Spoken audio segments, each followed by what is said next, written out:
ঠিক আছে। তো আজকে তোদের দ্বিতীয় চ্যাপ্টার চালু হবে। কি চালু হবে? ইতিহাসের দ্বিতীয় চ্যাপ্টার। প্রথম চ্যাপ্টার তো হয়ে গেছে না? হয়ে গেছে তো নাকি? আমরা প্রথম চ্যাপ্টারে কি পড়েছি? ইতিহাসের ধারণা পড়েছি। ঠিকঠাক করে বসে যা, ঠিক আছে? তারপর আজকে যেটা পড়বো সেটা হচ্ছে ভারতের রাজনৈতিক ইতিহাসের কয়েকটি ধারা, মানে খ্রিস্টীয় সপ্তম থেকে দ্বাদশ, মানে খ্রিস্টীয় জন্মের সপ্তম থেকে দ্বাদশ, মানে 700 থেকে 1200, 700 থেকে 1200 খ্রিস্টাব্দে। 700 থেকে আমরা ভালো করে জানি খ্রিস্টাব্দ কি, খ্রিস্টপূর্বাব্দ কি জানি না, জানি তো। তো 700 থেকে 1200 খ্রিস্টাব্দে কি কি হয়েছিল সেই সম্পর্কে আমরা আজকে বুঝবো, পড়বো, বুঝবো, শুনবো, মস্তি করবো, আনন্দ করবো, সবকিছু করবো এই জিনিসটা নিয়ে, ঠিক আছে? তো ভালো করে বুঝবি, কিন্তু মন দিয়ে, মনটা আমার ভিতরে দিয়ে দে, যাতে সবকিছু বুঝতে পারিস, ঠিক আছে? বুঝতে পারলি? তো এই সময় আমরা হচ্ছে কি বলতো, ভারতবাসী, আমরা Indian, proud to be Indian. আমরা কোথায় বাস করি? আমরা ভারতের পশ্চিম বাংলায় বাস করি। কোথায় বাস করি? আমাদের রাজ্যের নাম কি? পশ্চিমবঙ্গ। পশ্চিমবঙ্গ কোথায়? জেলা কি? মালদা। মালদা জেলা কোথায়? থানা কি? চাচল।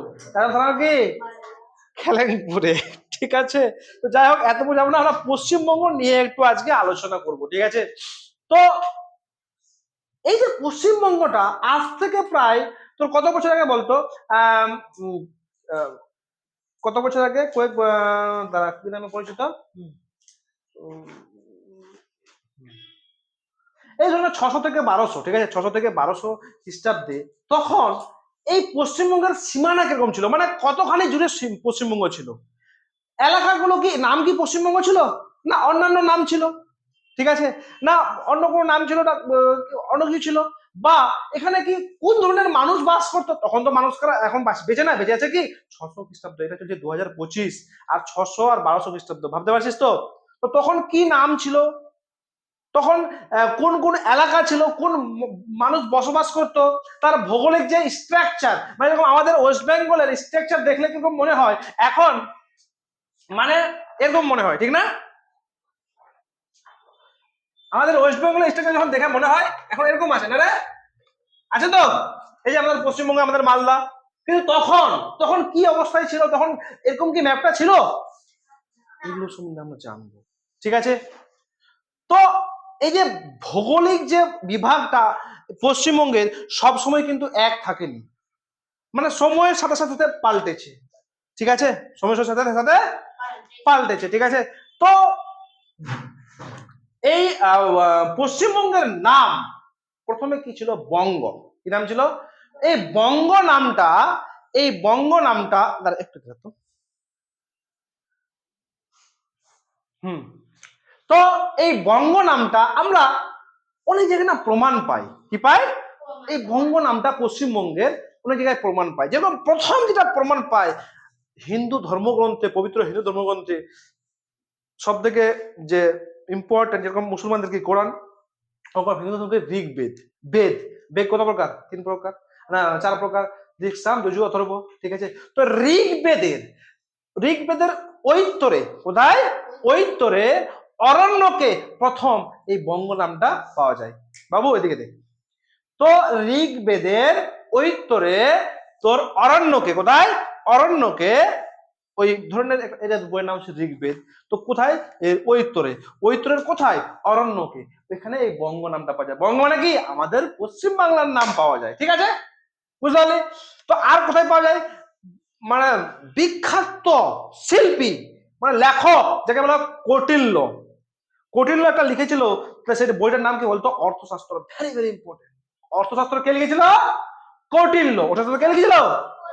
কৌটিল্য। এই কৌটিল্যের অর্থশাস্ত্রে এই বঙ্গ নামটা পাওয়া যায়। কৌটিল্যের অর্থশাস্ত্রে বঙ্গ নামটা পাওয়া যায়। তারপরে আরো কালিদাস। কালিদাসের গল্প পড়েছিস? কালিদাসের রঘুনম বংশের এই কৌটিল্য নামটা পাওয়া যায়। তারপরে আরেকটা আছে মিনহাজ ই সিরাজের লেখাতেও এই বঙ্গ নামটা পাওয়া যায়। মানে কোথায় কোথায় বঙ্গ নামটা পাওয়া যায়? প্রথমে যে এখন ওই যুগের মানুষ তো এখন বেঁচে নাই, তো এই বঙ্গ নামটা কোথায় কোথায় পাওয়া যায় বলছি। প্রথমে কোথায় পাওয়া গেলো?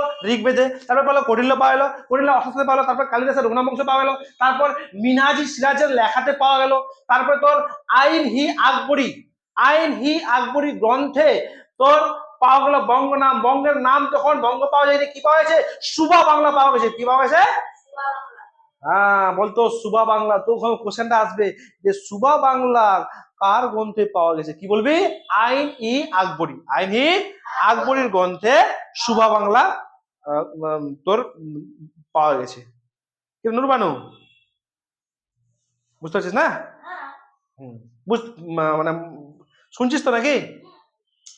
তো আইন ই আকবরী গ্রন্থে কি পাওয়া গেছে? সুবা বাংলা পাওয়া গেছে। আচ্ছা, এই যে ষোড়শ মানে কি রে?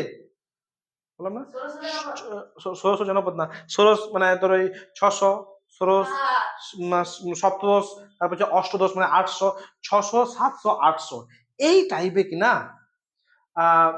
কিছু ইউরোপীয় ভ্রমণকারী আছে আমাদের বাংলায়।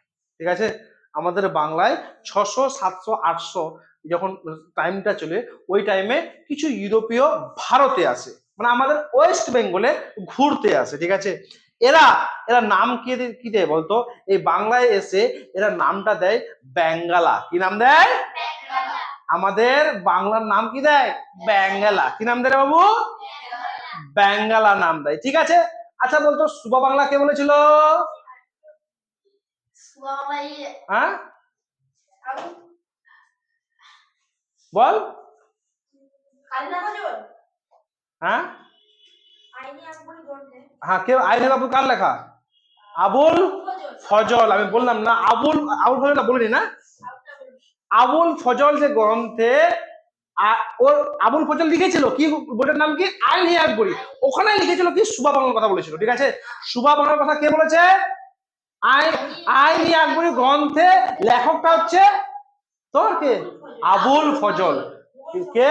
আবুল ফজল, একটা লেখক, বিখ্যাত লেখক আবুল ফজল। ও ওখানে সুবা বাংলা কথাটা পাওয়া গেছে। যাই হোক, তো যখন 600, 700, 800 বছরে ইংরেজরা না তোর ইউরোপীয়রা আসলো পুনর্জন ভারতে যখন ঘুরতে আসলো ওরা, তখন এই বাংলার নাম কি দিল? বেঙ্গালা। কি নাম দিল রে বাবু? ঠিক আছে, বেঙ্গালা। তো এই আমাদের দেশ কবে স্বাধীন হয়েছে বলতো? 1948 সালে 15 আগস্ট। তো স্বাধীনতার আগে বাংলার নাম ছিল কি? বাংলা নাম ছিল, বাংলাদেশ নাম ছিল, বা বেঙ্গালা, এই তিনটা নাম ছিল। ঠিক আছে, বাংলা, বাংলাদেশ বা বেঙ্গালা। যখন 1947 সালে দেশটা স্বাধীন হয়, তখন নাম হয় কি? দুটো ভাগ হয়ে যায়। ঠিক আছে, একটা হয়ে যায় কি, এদিকে কি বাংলাদেশ, এদিকে আমাদের পশ্চিম বাংলা। তো ওটাকে যেহেতু পূর্ব দিকে আছে, ওটাকে আমরা বলবো পূর্ব পাকিস্তান। এই যে বাংলাদেশে কি বলবো? পূর্ব পাকিস্তান। আর এই যে এটা, এই যে ভারতে আছে ওখানে, ঠিক আছে, ওটাকে বলবো পশ্চিম পাকিস্তান। ঠিক আছে, তো দেখ আমাদের এটা হচ্ছে পূর্ব পাকিস্তান, এদিকে পশ্চিম, ওই জন্য নাম হলো পশ্চিমবঙ্গ। কি হলো? পশ্চিমবঙ্গ। পূর্ব পাকিস্তান কখন নাম হয়েছে বলতো? যখন বাংলাদেশ কবে স্বাধীন হয় বলতো? 1971 খ্রিস্টাব্দে। কত খ্রিস্টাব্দে? মুক্তিযুদ্ধের পর পূর্ব পাকিস্তান নাম হয়ে যায় কি? বাংলাদেশ। ঠিক আছে, যখন 1971 সালে মুক্তিযুদ্ধ হয়, তখন পূর্ব পাকিস্তানের নাম কি হয়ে যায়? বাংলাদেশ। আর আমাদের কি হয়ে যায়? ওয়েস্ট বেঙ্গল। যেহেতু পাকিস্তানের বাংলাদেশের পশ্চিমে আছে, ওই জন্য আমাদের নাম কি হয়ে যায়? ওয়েস্ট বেঙ্গল। ঠিক আছে, তো এটা হচ্ছে নামের ইতিহাস। আমাদের পশ্চিমবঙ্গ যে নামটা কিভাবে আসলো, এটা হচ্ছে নামের ইতিহাস। কিভাবে নামটা কোথায় কোথায় পেয়েছি, কিরকম নামটা হয়েছে, নামের ইতিহাস। কিন্তু এলাকার ইতিহাসটা আমরা এখনো পড়িনি। এলাকার জানি, মানে অঞ্চল, কোন অঞ্চল ছিল, কি কি নাম ছিল, মানে কিরকম লোক বসবাস করতো, কি খেত না, এগুলো আমরা সম্বন্ধে জানি। ঠিক আছে, তো প্রথমে আমি বলি যে কোনো অঞ্চলকে না, যে কোনো অঞ্চল হোক না কেন, ওর একটা এলাকা সব থেকে সেটা গুরুত্বপূর্ণ জিনিস কি বলতো? কি হবে বল? নদী। একটা শহরের পাশে যদি নদী না থাকে, তো শহরটা কোনোদিন উন্নত হতে পারবে না। ঠিক আছে, তো নদী খুবই ইম্পর্টেন্ট, নদী লাগবেই, নদী ছাড়া কোনো উপায় নেই। তো আমাদের বাংলাতেও বড় বড় 3টা নদী ছিল বা আছে। একটা হচ্ছে কি, বাংলার কথা মানে কি বলতো? বাংলাদেশ নিয়ে বলছি আমরা, এটা না শুধু পশ্চিম বাংলা, তখন কিন্তু আমাদের বাংলাদেশ নিয়েই বলছি। ঠিক আছে, তো নদী 3টা ছিল, সেটার নাম হচ্ছে কি বলতো? একটা হচ্ছে ভাগীরথী, একটা পদ্মা, একটা মেঘনা।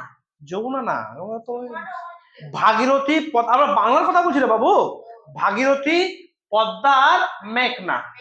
মেঘনা বা মেঘনা, ঠিক আছে, ভাগীরথী, পদ্মা এবং মেঘনা। তো তখন দেখ এখানে একটা এলাকায় রাজা আছে, যেরকম চাঁদলের রাজা আছে, তারপর আমাদের গ্রামে বীরবর রাজা আছে, বিভিন্ন ধরনের রাজা আছে, অনেকগুলো এখানে রাজা রাজা আছে, ঠিক আছে। তো একটা রাজার শক্তি বেশি, ভালো করে বুঝবি কিন্তু। তিনটা নদী আছে, মনে থাকলো তো? আমাদের বাংলায় কটা নদী থাকে? ভাগীরথী, পদ্মা আর মেঘনা, ঠিক আছে। এখানে তিনটা রাজা, মানে অনেকগুলো রাজা আছে, ঠিক আছে। বলে কেউ নর্মাল রাজা আছে, কেউ শক্তিশালী রাজা আছে, আবার কেউ নর্মাল রাজা আছে, কেউ শক্তি। তো কি করলো, তোর কাছে অনেকগুলো জমি আছে, আমার কাছে অনেকগুলো জমি আছে, আমি আছি শক্তিশালী রাজা, তুই আছিস নর্মাল রাজা, তোকে যুদ্ধে দিলাম হারায়, তোর গোটা ধন সম্পত্তি তুলে নিলাম। তো রাজারা এরকমই করতো, এরিয়া যখন বাড়াতো কিনা, ধরলে একটা মানে শক্তিশালী রাজা আছে, যারা নরম রাজা, তাকে হারিয়ে ওর সব ধন সম্পত্তি, এরকম করে করে কি করতো ওরা, তোর রাজ্য বিস্তার করত। একটা রাজার রাজ্য বিস্তার কিভাবে করতো, তার যুদ্ধ ফুদ্ধ করে পুরো বিস্তার করে দিত, বুঝতে পারলি? রাজ্য বিস্তার কিভাবে করতো, অন্য জনকে হারিয়ে, ঠিক আছে। তো কয়েকটা আমি রাজ্যের নাম বলছি, যেরকম হচ্ছে পুণ্ডবর্ধন, একটা হচ্ছে বরেন্দ্র, তারপর হচ্ছে বঙ্গ, তারপর হচ্ছে বঙ্গাল, তারপর হচ্ছে রার, তারপর হচ্ছে শুম্ভ, তারপর হচ্ছে গৌড়। আমরা তো গৌড়ে গিয়েছিলাম, ঠিক না? আমরা কোথায় ছিলাম না বাবু? গৌড়ে গেছিলাম। গৌড়, সমতট, হ্যারিকেন, এই কয়েকটা হচ্ছে রাজ্য। রাজ্য মানে কি, এই আমাদের পুরো বাংলায় ছোট ছোট অঞ্চল, এই কয়েকটা কি, পুণ্ডবর্ধন, বরেন্দ্র, বঙ্গ, বঙ্গাল, রার, শম্ভ, গৌড় আর সমতট, হ্যারিকেন, এই কয়েকটা রাজ্য সম্পর্কে, মানে অঞ্চল সম্পর্কে, রাজ্যের এই কয়েকটা অঞ্চল সম্পর্কে একটু হলেও আমাদের জানতে হবে, ঠিক আছে। তো সবসময় মনে রাখা উচিত, এই যে অঞ্চলগুলোর নাম কিনা, ভালো করে বুঝবি, এই যে অঞ্চলগুলোর নাম, অঞ্চলের যে নাম হতো কিনা গোষ্ঠী হিসাবে। ধরলে আমরা আছি, ধরলে ধরলে যে কোনো একটা অঞ্চলের নাম, যে গোষ্ঠীটার নাম ছিল কিনা, ধরলে গোষ্ঠী সাঁতাল গোষ্ঠী, তো ওই অঞ্চলটার নাম হলো সাঁতাল, সাঁতাল অঞ্চল। মানে অঞ্চলের নাম হতো গোষ্ঠীর নাম অনুসারে, বুঝতে পারলি? ওই গোষ্ঠী ধরলে একটা জাত গোষ্ঠী থাকে, ওই গোষ্ঠী কোন জাত গোষ্ঠী, তো ওটা হচ্ছে বঙ্গাল, হ্যাঁ বঙ্গাল, তো ওর গোষ্ঠীর নাম হচ্ছে বঙ্গাল, তো ঠিক আছে, ওই অঞ্চলটার নাম হচ্ছে বঙ্গাল, ঠিক আছে। তো গোষ্ঠীর নাম অনুসারে কি হতো, অঞ্চলের নাম হতো, ঠিক আছে। বুঝতে পারলি, বুঝা গেল, বুঝা গেল তো? তারপরে প্রথমে একটু একটু একটু করে আমরা পড়ি। প্রথমে যেটা রাজাটার নাম, সেটা হচ্ছে পুণ্ডবর্ধন। কি রে? পুণ্ডবর্ধন। তো যতগুলো এখানে ছোট ছোট রাজ্য ছিল, তার মধ্যে সব থেকে যেটা বড় রাজ্য ছিল, তার নাম হচ্ছে পুণ্ডবর্ধন। কি রে? পুণ্ডবর্ধন। এই পুণ্ডবর্ধন রাজ্যটা কত কি নিয়ে জানিস? পুণ্ডবর্ধন রাজ্যটা সব থেকে হচ্ছে কি বড় রাজ্য। আর বর্তমানে আমাদের এই পুণ্ডবর্ধনটা পশ্চিমবঙ্গ এবং বাংলাদেশের দিনাজপুর, বগুড়া, রাজশাহী, পাবনা এবং সিলেট নিয়েছিল। মানে বর্তমানের কথা বলছি, এখন তো নাম হয়ে গেছে আমাদের বাংলাদেশের পাবনা, সিলেট, তারপর কি বগুড়া, এগুলো নিয়ে ছিল, ঠিক আছে। তো পুণ্ডবর্ধন রাজ্যটা সব থেকে বড় ছিল, সব থেকে রাজ্য কোনটা ছিল? পুণ্ড, মাথা ঢুকছে তো নাকি? পুণ্ডবর্ধন রাজ্যটা সব থেকে বড় ছিল। কি কি ছিল? পশ্চিমবঙ্গ তো ছিলই, পশ্চিমবঙ্গ কিছু অংশ ছিল, তারপরেও বাংলাদেশের কি ছিল, দিনাজপুর, বগুড়া, তারপরে রাজশাহী, পাবনা এবং সিলেট। নাম শুনিসনি বাংলাদেশে? সিলেট চল, রাজশাহী, নাম শুনিসনি? বাংলাদেশে আছে এগুলো, ঠিক আছে। তো বাংলাদেশ তো আমাদের ছিল না, এগুলো নিয়ে আমাদের কি ছিল বলতো, পুণ্ডবর্ধন, ঠিক আছে। তারপরে আসলে আমরা কি, বরেন্দ্র। বরেন্দ্র কে, বরেন্দ্র ভূমিটা কোথায় ছিল বলতো, এই ভাগীরথী এবং করতোয়া নদীর, দুটা নদী আছে, একটা ধরলে ভাগীরথী নদী, একটা হচ্ছে করতোয়া নদী, দুটা ধরলে একটা নদী আছে, একটা নদী, ভাগীরথী আর করতোয়া নদীর মাঝখানে কি আছে বলতো, বরেন্দ্র এসেছে। কি ছিল? বরেন্দ্র। বরেন্দ্র নামটা কি আছে, ভাগীরথী এবং করতোয়া নদীর মাঝে বরেন্দ্র ভূমি আছে, ঠিক আছে। আচ্ছা, এরপর হচ্ছে বঙ্গ। বঙ্গটা কোথায় আছে বলতো, বলতে পারবি? বঙ্গ আছে পদ্মা ও, ভালো করে বুঝবি, এই বঙ্গ এলাকাটা, বুঝতে পারছিস তো নাকি? হ্যাঁ, বরেন্দ্রটা কোথায় আছে বলতো? ভাগীরথী আর করতোয়া, বরেন্দ্র, ওর নাম হচ্ছে কি বরেন্দ্র।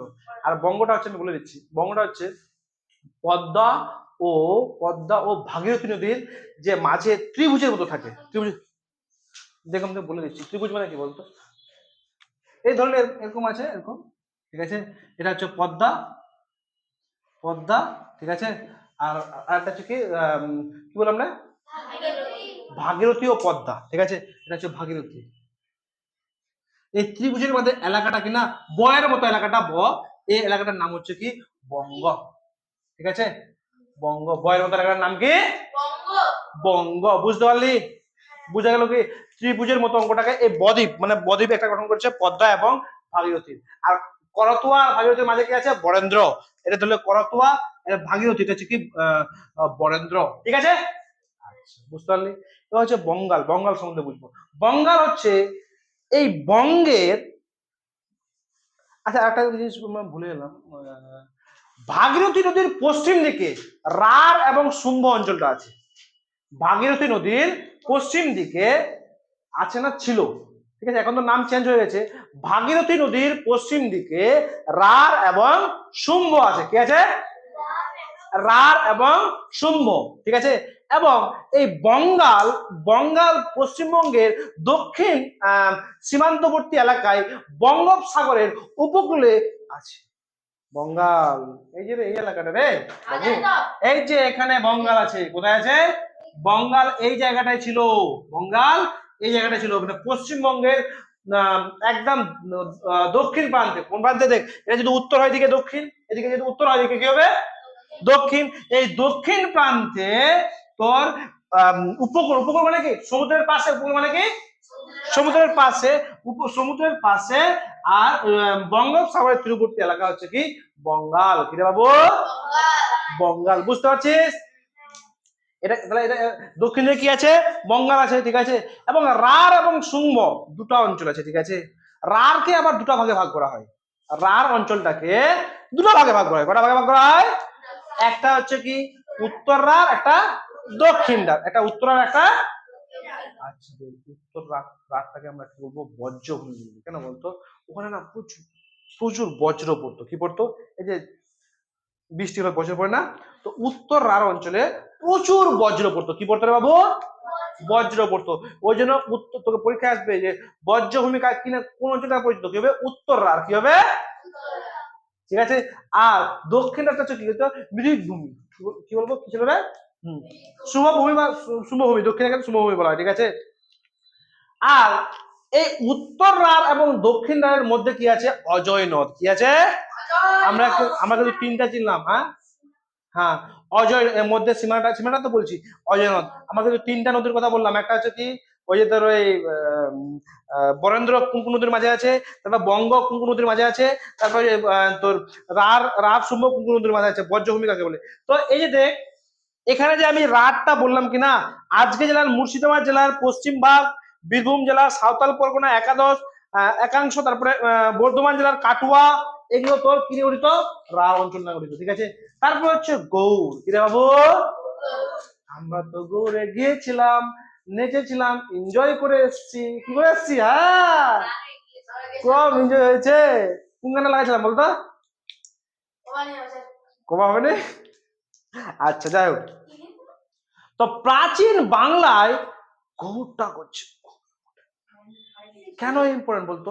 গৌড় রাজ্যটা খুবই ইম্পর্টেন্ট ছিল তারা। খুব, কারণ কি বলতো এখানকার গৌড় বলতে একটা জনগোষ্ঠীকেও বুঝাতে হতো। মানে আমরা গেছিলাম গৌড়ে, আমরা জানি কিরকম কিরকম কাজ করেছে, ওখানে কাজ হয়েছে। তো এই গৌড়টা কিনা এই খ্রিস্টীয় সপ্তম শতকে একটা রাজা ছিল, প্রথম বাংলার স্বাধীন রাজা, যার নাম হচ্ছে শশাঙ্ক। কিরে? এই শশাঙ্ক কিন্তু সেইভাবে একদম সুন্দরভাবে শাসন করেছিল। আর এর রাজধানী ছিল কিরে? কর্ণ সুবর্ণ। শশাঙ্কের রাজধানী কোথায় ছিল? কর্ণ সুবর্ণ। তো আমরা এরপরেই শশাঙ্ক সম্বন্ধে পড়বো, ওই জন্য এখানে আমি শশাঙ্ক সম্বন্ধে অত ডিটেলসে যাচ্ছি না। এরপরে কিন্তু রাজনীতির কথা বলছি, অঞ্চলগুলোর কথা বলছি, আগে শশাঙ্ক সম্বন্ধে পড়বো। তারপর দেখ লাস্টে হচ্ছে কি সমতট। লাস্টে কি বলেছিলাম? সমতট আর হ্যারিকেন। কি রে? সমতট আর হ্যারিকেন। তো গৌড় সম্বন্ধে কি, গৌড়ে কে ছিল রাজা? শশাঙ্ক। আর শশাঙ্কের রাজধানী কি ছিল? কর্ণ সুবর্ণ। আর সমতটটা হচ্ছে কি মেঘনা নদীর পূর্ব দিকে এলাকায়। ঠিক আছে, এই মেঘনা নদীর পূর্ব দিকে এলাকায় কি আছে তোর সমতট আছে। এবং হ্যারিকেন কোথায় আছে বলতো? হ্যারিকেন আছে সমতটের দক্ষিণ পূর্ব দিকে, আজকের বাংলাদেশের চট্টগ্রামের উপকূল অঞ্চলে। এই যুগে হ্যারিকেন, আজকের যে বাংলাদেশের চট্টগ্রাম মনে আছে? চট্টগ্রাম হস্তকাল লুণ্ঠন, মনে নাই, ইতিহাস করে আরো বুঝবি। হ্যারিকেনটা ওই অঞ্চলে অবস্থান করেছে, ঠিক আছে। তো এবার থেকে আমরা এর প্রতিদিন পড়বো কি, শশাঙ্ক রাজার সঙ্গে শশাঙ্ক কেন রাজা হলো, কেন এত উন্নত, কেন আমরা ওকে পড়বো, এই শশাঙ্ক সম্বন্ধে এর প্রতিদিন আমরা পড়বো, ঠিক আছে। ঠিক আছে, বইটা সুন্দর করে দাগিয়ে তোরা, হ্যাঁ। আমার শুধু রাজ্য না, সবাই চারজন করে পড়।